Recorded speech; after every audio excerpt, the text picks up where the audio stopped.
నమస్తే, welcome to genius global. నేను గణేష్. అందరూ ఎట్లున్నారు? ఈ వీడియోను అధికారాన్ని అడ్డం పెట్టుకొని ప్రజల మీద, సామాన్యుల మీద దౌర్జన్యాలు చేసి కబ్జాలు చేసే నాయకులు ఎవరైతే ఉన్నారో వాళ్ళకు ఈ వీడియో షేర్ చేయండి. ఈ వీడియో ద్వారా కొంచెం అన్న బుద్ధి వస్తుందని నేను అనుకుంటున్నాను. ఎందుకంటే అధికారం అనేది ఎవరికి శాశ్వతం కాదు. అధికారం కేవలం పాలన చేయడం కోసం మాత్రమే ప్రజలు మీకు అప్పచెప్పే ఒక అస్త్రంగా భావించాలి.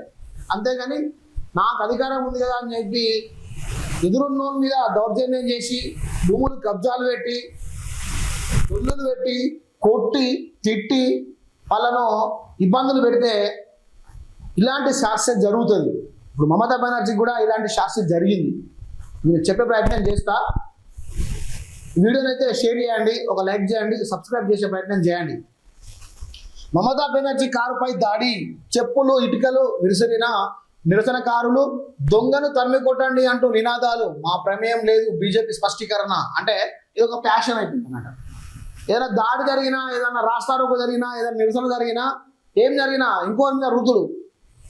ఒకవేళ బీఆర్ఎస్ ధర్నా చేస్తుంది అనుకో, అలా లాఠీ చార్జ్ నడితే ఏం లేదు, వేరే పార్టీ దాంట్లో ఇన్వాల్వ్మెంట్ అయ్యి దాన్ని కావాలనే లాఠీ చార్జ్ చేయించారు. ఇట్లా కొన్ని ఇది రాజకీయ స్ట్రాటజీ అన్నట్టు. వాళ్ళు చేసిన తప్పును కప్పిపుచ్చుకోవడానికి ఇతర పార్టీల మీద ఆ నిందను మోపడం అన్నట్టు. ఇట్లా ఉంటుంది. ఇది ప్యాషన్. ఇది ఇప్పటి నుంచి కాదు, తరతరాల నుండి వస్తున్నది. ఇది వీళ్ళ మీద దాడి జరిగితే ఇంకో పార్టీ మీద రుద్దడం, దాన్ని వాళ్ళే కావాలని చేయించారు అని చెప్పడం. అట్లా పశ్చిమ బెంగాల్ మాజీ సీఎం టీఎంసీ అధినేత్రి మమతా బెనర్జీకి త్రుటిలో ప్రమాదం తప్పింది. త్రుటిలో అంటే మొత్తం ఎక్కడికక్కడ ఆమెను జుట్టుబట్టి గుంజి కొట్టిరు. ఉత్తర 24 పరగనాల జిల్లా హలిసాహర్ వద్ద శనివారం ఆమె ప్రయాణిస్తున్న కారుపై కొందరు గుర్తు తెలియని వ్యక్తులు ఇటుకలు రాళ్లతో దాడికి దిగారు. ఈ దాడిలో తన ప్రాణాలు పోయేవని దీదీ ఆందోళన వ్యక్తం చేశారు. ఈ దాడిని బీజేపీ తీవ్రంగా ఖండించింది. ఇందులో తమ పార్టీ ప్రమేయం ఏం లేదని స్పష్టం చేసింది. పోలీసు కస్టడీలో అనుమానాస్పద స్థితిలో మరణించిన టీఎంసీ కార్యకర్త బిర్జు కేవోత్ కుటుంబాన్ని పరామర్శించేందుకు మమతా బెనర్జీ వెళ్తుండగా ఈ ఘటన చోటు చేసుకుంది. మమతా వాహనం హలీసాహర్ చేరుకోగానే పెద్ద ఎత్తున నిరసనకారులు చుట్టుముట్టారు. చోర్ బగావో, దొంగను తరిమి కొట్టండి అంటూ నినాదాలు చేస్తూ కారుపై బురద చల్లారు. దీంతో పాటు చెప్పులు, నీళ్లు, సీసాలు, ఇటుకలు విసిరారు. పరిస్థితిని అదుపులో చేయడానికి పోలీసులు తీవ్రంగా శ్రమించాల్సి వచ్చింది. ఈ దాడి అనంతరం మమతా బెనర్జీ మీడియాతో మాట్లాడుతూ పోలీసు సమక్షంలోనే తన కారుపై రాళ్లు విసిరారని, ఒకవేళ కారు అద్దాలు మూసలేకపోయి ఉంటే ఆ రాళ్లు తగిలి నా తల పగిలిపోయేదని, తాను చనిపోయేదాన్ని ఆందోళన వ్యక్తం చేశారు. తన జీవితంలో ఇంతటి భయానక దాడిని ఎప్పుడు ఎదుర్కోలేదని, పోలీసులు తమ రక్షణ ఇవ్వలేదని ఆరోపించారు. వారు బీజేపీ నేతలకు రక్షణ ఇస్తున్నారని ఆమె మండిపడ్డారు. చూడు, ఈ రాళ్ళు ఆమె తలకాయ పగులుతుంది, నా తలకాయ పగిలేది అని చెప్పి ఆమె చెప్తున్నది. అదే రాష్ట్రంలో ఒక మెడికల్ ఎంబీబీఎస్ డాక్టర్ని ఒక వ్యక్తి రేప్ చేసి చంపేస్తే ఆ రేప్ చేసిన వ్యక్తికి ఏం శిక్ష చేసింది? మరి ఈ బెంగాల్ టీఎంసీ మమతా బెనర్జీ సర్కార్ వాళ్ళకి బెయిల్ ఇచ్చింది. ఒక మెడికల్ విద్యార్థిని పట్ట పగలు విత్ సీసీ కెమెరాలు రికార్డుతో ఉంటే ఏం చేయలేకపోయింది. ఒక మెడికల్ విద్యార్థికి న్యాయం చేయలేకపోయింది. ఈరోజు ఇటుకల గురించి, దెబ్బల గురించి మాట్లాడుతూ ఉన్నది. అప్పుడు అధికారంలో ఉన్నది కాబట్టి అధికార మదంతో ప్రజలను ఇబ్బందులు పెట్టి ఉంటుంది. ఆ ప్రజలే తిరగబడ్డారు. చాలామంది రాజకీయ నాయకులు ఏమనుకుంటారు అంటే 2000, 3000, 4000 రూపాయలు తీసుకొని ఓట్లు వేస్తున్నారు కదా, నేను చెప్పినట్టుంటారు కదా అని చెప్పి చాలామంది అనుకుంటారు కావచ్చు. నెవర్, అది జరగదు. వాళ్ళు తల నిండా కళ్ళేసుకొని చూసుకుంటుంటారు. వాళ్ళకు ఓట్లు ఏ విధంగా వేయాలనో తెలుసు, ఓట్లు వేసిన నాయకుని ఏ విధంగా ప్రశ్నించాలనో తెలుసు, ఓట్లు వేసిన నాయకునికి తిరగబడి ఏ విధంగా దాడులు చేయాలనో కూడా తెలుసు. వాళ్ళు ఏం పిచ్చోళ్ళు కాదు ప్రజలు, వాళ్ళకి అన్నీ తెలుసు. కానీ ఓర్పు, సహనం, అభివృద్ధి చేస్తాడు అనే ఈ రెండింటిని వాళ్ళు కడుపులో పెట్టుకొని ఉంటారు. కానీ ప్రజలు ఒక్కసారి తిరగబడితే ఈ ప్రభుత్వాలు, ఈ ఎమ్మెల్యేలు, ఈ ఎంపీలు, ఈ ముఖ్యమంత్రులు, ఈ మినిస్టర్లు అందరూ ఎక్కడికక్కడ లాగులు గుడాయించి ఉరకాల్సిన పరిస్థితి వస్తుంది. ఈ అధికారాన్ని అడ్డం పెట్టుకొని కబ్జాలు వేసి సాధారణ ప్రజలను ఇబ్బంది పెట్టి ఎవరైతే పూనుకుంటారో వాళ్లకు ప్రజలు తప్పకుండా బుద్ధి చెప్తారు. నేను ఇంతకుముందు చెప్పినట్టు వాళ్ళు తల నిండా కళ్ళు వేసుకొని చూసుకుంటూ ఉంటారు.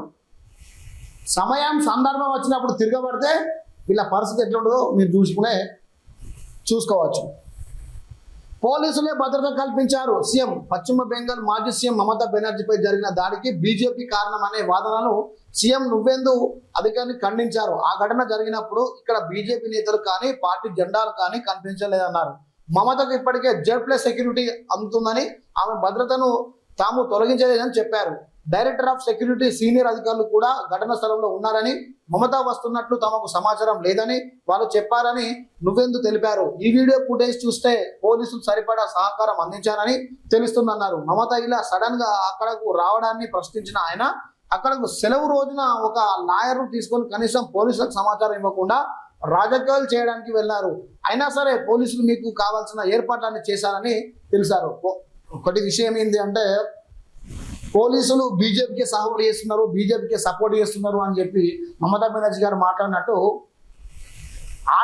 ఆ పోలీసులే లేకపోతే ఆ మమతా బెనర్జీని జుట్టు పట్టి కొట్టి ఎక్కడికక్కడ తునాతునకలు చేస్తుంది. అంతటి ఆక్రోశంతో వచ్చారు అనమాట.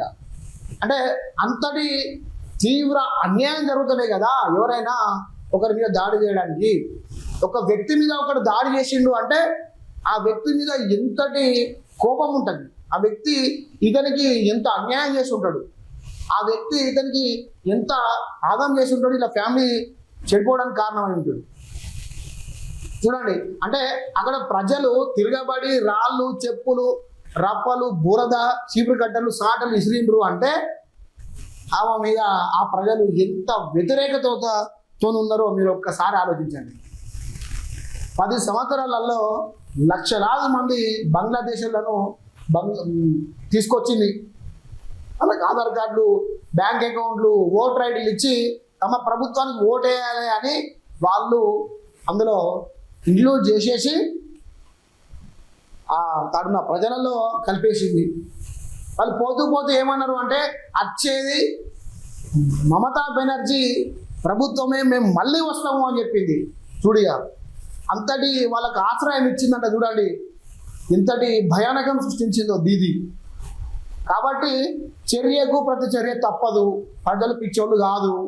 మీరు ఓట్లేసి గెలిచిపోయి అట్లా ఏసీలలో కూర్చొని మీ పనులు చూసుకుంటారు కదా అని అనుకుంటున్నారేమో. ప్రజలలో అసంతృప్తి ఉన్నప్పుడు ఎప్పటికైనా మీ లాగులలో తొండలు ఎడగొట్టి లాగులు గుంజి మీకు అరిటాకులు ముట్టికి చుట్టి ఎదిమి కొట్టే రోజు వస్తుంది. తప్పకుండా మీరు మారితేనే ప్రజలు కూడా సక్రమంగా ఉంటారు. ఒకవేళ మీరు మారకపోతే మీ ముడ్డికి అరిటాకులు కట్టి తన్నే రోజు కూడా వస్తుంది. ఈ రాజకీయ నాయకులకు ఇది హెచ్చరికనే.